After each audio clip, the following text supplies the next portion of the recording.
me chamo Luane. Eu vou falar um pouco agora sobre a área de fisioterapia neurofuncional.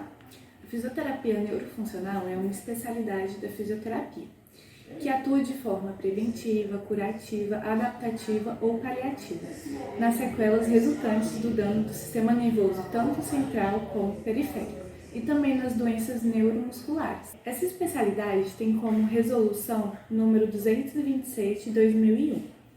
E agora nós iremos entrevistar uma profissional especializada nessa área. Olá, eu sou a Etienne, sou estudante de fisioterapia aqui da UNB e hoje nós viemos entrevistar a professora, a fisioterapeuta Ana Clara Bonini. Ela vai nos falar um pouquinho sobre a área de fisio-neurofuncional. Tudo bem? Tudo bem. A senhora pode nos contar um pouquinho sobre sua formação acadêmica, seu percurso na fisio?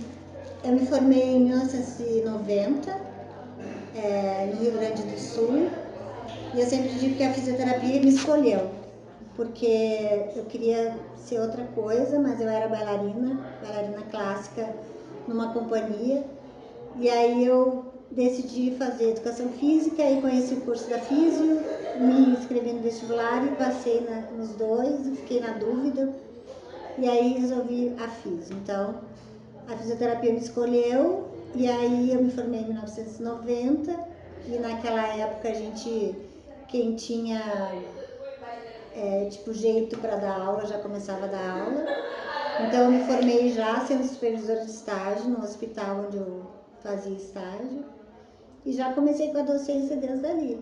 Aí depois eu fui me especializando em educação, né? Fiz especialização em educação, mestrado em educação e também em neuro, porque esse hospital era de neuro.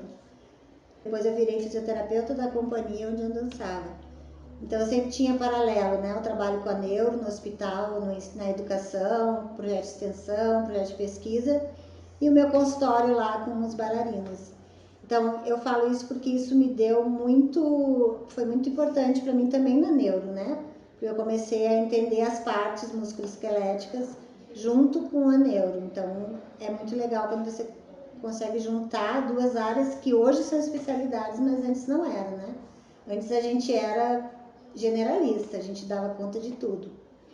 E até antes da prática baseada em evidência também, né? Que nasceu em 2000. Então a gente exercitava, nós fisioterapeutas dessa época, exercitavam muito a observação, o olhar. E isso depois, quando veio a prática baseada em evidência, para nós foi uma bênção, né? Porque a gente já tinha esse olhar bem específico da fisioterapia e agora a gente tinha mais essa possibilidade, né? De usar alguma coisa e também de fazer ciência com nossos pacientes. A senhora pode falar para a gente um pouquinho sobre o que a fisioterapia neurofuncional faz? A fisioterapia neurofuncional, ela se apodera da prática baseada em evidências, de métodos e técnicas para tratar pessoas com condições de saúde neurológicas e doenças neurológicas e condições de saúde de disfunção por sequelas de uma doença que já aconteceu e que agora não existe mais. E isso permite que a gente entre com a fisioterapia neurofuncional desde a atenção terciária até a atenção primária, né? Você pega um paciente que teve uma doença aguda lá na UTI, acompanha ele na enfermaria, depois acompanha ele na clínica e vai até a atenção primária quando isso é possível e domiciliar também, né? A grande demanda de clínica para os recém-formados aparece na fisioterapia domiciliar. Você se forma e diz, fulano de tal tem um paciente lá para atender domiciliar, aí você vai lá. Então, é uma demanda importante e é uma área importante para o aluno de fisioterapia, exatamente por isso, porque ele vai encontrar isso quando ele for um profissional. Ele vai encontrar esse tipo de paciente. Nessa área, assim, que você está falando, quais instrumentos você costuma usar mais na sua prática clínica? Eu uso terapia manual e cinesioterapia, né? Eu não trabalho com eletroterapia, mas tem outras pessoas que trabalham, então eu costumo me comunicar com essas pessoas, mas eu sei indicar outras intervenções, né? Isso é importante também, né? Eu sou especialista, mas eu indico as outras especialidades se eu acho que é uma demanda que vai ser bem recebida pelo paciente. Então, muitas vezes eu posso encaminhar para a saúde da mulher, para a ortopedia, para a respiratória, né? Então faço encaminhamentos para as outras áreas. E aqui na Universidade de Brasília, você tem projetos nessa área de neurofuncional? Pode falar um pouco para a gente sobre eles? Eu tenho 2 projetos de extensão que estão vigentes hoje. Tem a Liga de Ciências do Movimento, que é uma atividade dentro da Liga a assistência, a intervenção. Então eu tenho alguns alunos da Liga que trabalham na Associação Parkinson Brasília, com intervenções em saúde coletiva, em grupos, e também na Capela Nossa Senhora de Fátima, aqui em Ceilândia, atendendo pacientes neurológicos. Então, eles atendem os mais diversos, principalmente a AVE, né? A gente está focando mais no AVE, que é o acidente vascular, o derrame, como vocês conhecem, né? Agora a gente está focando mais nos pacientes. Fizemos uma parceria com as UBSs, com as Unidades Básicas de Saúde, e eles estão nos encaminhando aqueles pacientes que saíram do hospital e foram para casa. Aí a gente tem uma possibilidade maior de deixar essas pessoas com uma qualidade de vida melhor e mais independentes. Então isso é comprovado, né? O quanto antes você aborda uma condição neurológica, o quanto antes você previne deformidades, previne imobilidade e alcança a funcionalidade mais independente possível. Então ali na Capela a gente está dando foco mais para essas pessoas que são encaminhadas pelo UBS e que a gente tem uma grande possibilidade de recuperação funcional. Existe ali na Capela uma demanda espontânea muito grande de pacientes, eles nos batem na porta da Capela, a professora está aí, quero falar com ela. E a gente dá o atendimento que eles buscam, né? Só que como a gente faz uma avaliação sistemática, de 6 em 6 meses os pacientes são avaliados, aqueles pacientes mais crônicos a gente dá uma outra abordagem, que é poder, depois de 6 meses, readaptá-los à condição que a gente não vai conseguir mudar e acompanhar ele nas demandas do dia a dia. Então a gente procura atender todo mundo, né? Porque eu considero que esse projeto ele é o meu projeto do coração, né? O da Capela. Ele vai existir enquanto eu estiver na UNB, ele vai existir. Porque eu acho que a comunidade Ceilândia, ela merece, porque ela lutou para ter esse campus aqui. Então ela merece que a gente dê um retorno para a sociedade, né? E a sociedade em questão é a comunidade Ceilândia. Inclusive, eu acho que a gente vai lá conhecer amanhã, né? Podem ir, tá? Amanhã, quinta-feira, de manhã é dia de atendimento. Então vocês podem. Atualmente a gente atende 2 crianças. São crianças que tiveram um problema motor quando nasceram, tiveram lesão no cérebro, eles estão com a gente lá.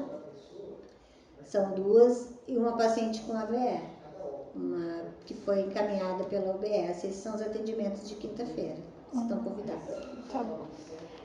Quer dar mais algum recado, assim, que acha importante para quem tem curiosidade de entrar na área da físio?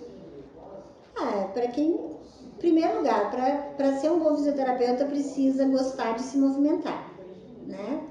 Então, porque você vai ser um professor de movimento. Então, se você vai ensinar o movimento, você precisa conhecer o movimento. Então, o seu corpo precisa ter vocabulário para ensinar. Isso eu falo para vocês na aula, né? Para ser um bom fisioterapeuta clínico, você tem que conhecer o movimento, você tem que ter vocabulário no seu corpo. Então, isso é uma condição que eu acho legal para você que vai escolher a físio, né? Eu adoro me movimentar, eu sou atleta, ou eu gosto de fazer atividade física. Aí, legal, você pode se dar bem. Agora, se você é uma pessoa que gosta mais de fazer cálculo, não gosta muito faz atividade física por obrigação, ou não faz, é sedentário, aí eu acho que essa talvez não seja a escolha ideal para você, né? Então, para você que está aí na dúvida do que fazer, gosta de se movimentar, gosta de ser ativo, gosta de experimentar coisas do seu corpo, ok, vai ser um bom fisioterapeuta. Clínico, pelo menos, né? Porque você também pode decidir ser um cientista.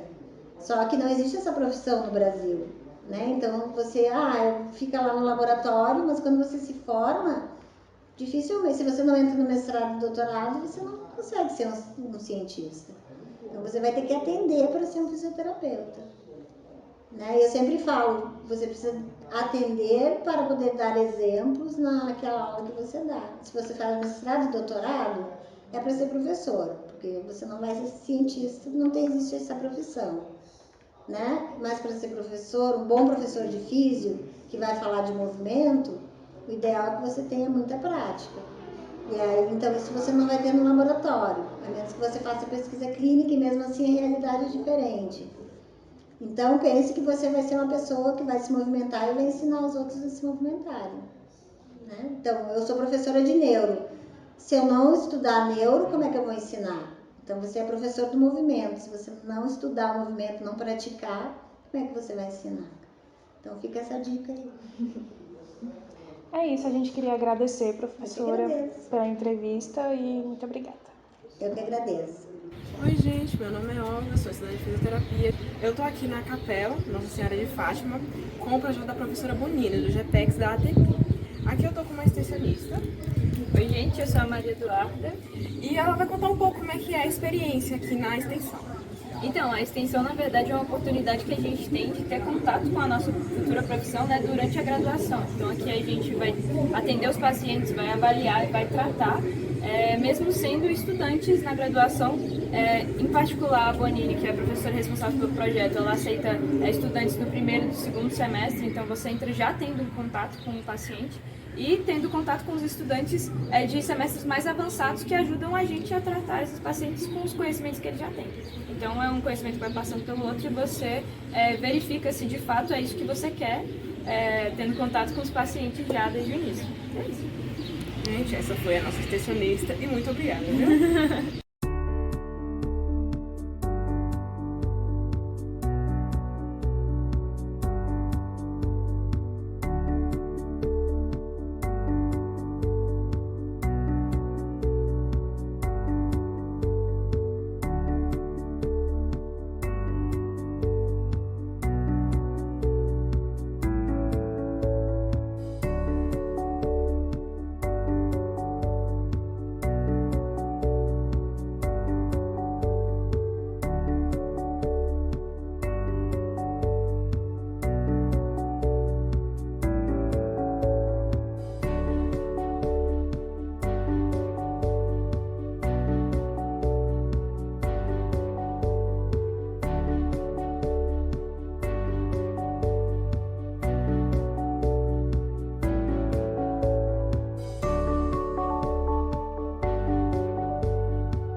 Então, como podemos acompanhar durante esse videozinho, a fisioterapia tem uma gama de eixos e a fisioterapia neurofuncional é uma parte disso, é uma área muito interessante e, assim, grande parte dos alunos que entram na fisioterapia gostam da área de neurofuncional, até porque ela contribui com todas as áreas. E é isso. Muito obrigada pela atenção. Tchau!